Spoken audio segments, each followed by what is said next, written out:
डोंबिवली शहर में शिवसेना द्वारा डोंबिवली पूर्व के मदन ठाकरे चौक पर दही हांडी का आयोजन किया गया। इस अवसर पर विधायक राजेश मोरे सहित कई पदाधिकारी उपस्थित थे।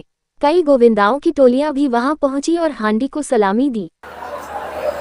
मी मनापासून या महाराष्ट्र राज्याचे लाडके उपमुख्यमंत्री एकनाथ शिंदे साहेब आणि ज्यांच्या माध्यमातून प्रथमच डोंबिवलीमध्ये असलेला हा दहीहंडी सराव आणि या सरावाच्या माध्यमातून अनेक जे दहीहंडी कला आहेत, जे आपले पथक आहेत, त्यांना एक व्यासपीठ डोंबिवली सारख्या मोठ्या या शहरामध्ये फडके रोड मैदानावर आयोजित करण्यात आले। ते एकनाथ शिंदे साहेब त्यांचं मनापासून मी अभिनंदन करेन, आभार मानेन की पहिल्यांदाच या डोंबिवली शहरामध्ये या फडके रोडवर अतिशय भव्य दिव्य असा सराव दहीहंडीचा, ज्याला आपण चोर दहीहंडी म्हणतो, म्हणजे येणाऱ्या दही कला त्याच्या 2 दिवस अगोदर असलेला हा सराव दहीहंडीचा कार्यक्रम सन्माननीय श्रीकांत शिंदे साहेब यांच्या माध्यमातून होत आहे।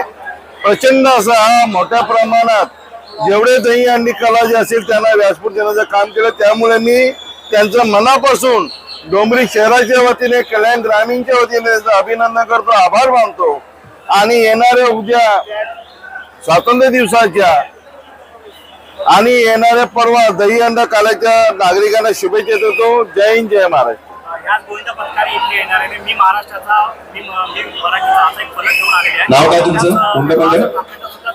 श्री साई गोविंदा पथक। महाराष्ट्र मराठी आहे आणि मराठीवर प्रेम पाहिजे, कारण मराठीवर प्रेम करणारेच लोक पाहिजेत, म्हणून मी महाराष्ट्राचा मराठीच आम्ही असलं पाहिजे, मराठी आपली अस्मिता जपली पाहिजे।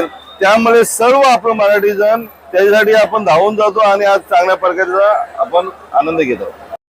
शहर की ताज़ा तरी खबरों के लिए हमारे YouTube चैनल को सब्सक्राइब करें। अगर वीडियो अच्छी लगी हो तो लाइक और शेयर करें।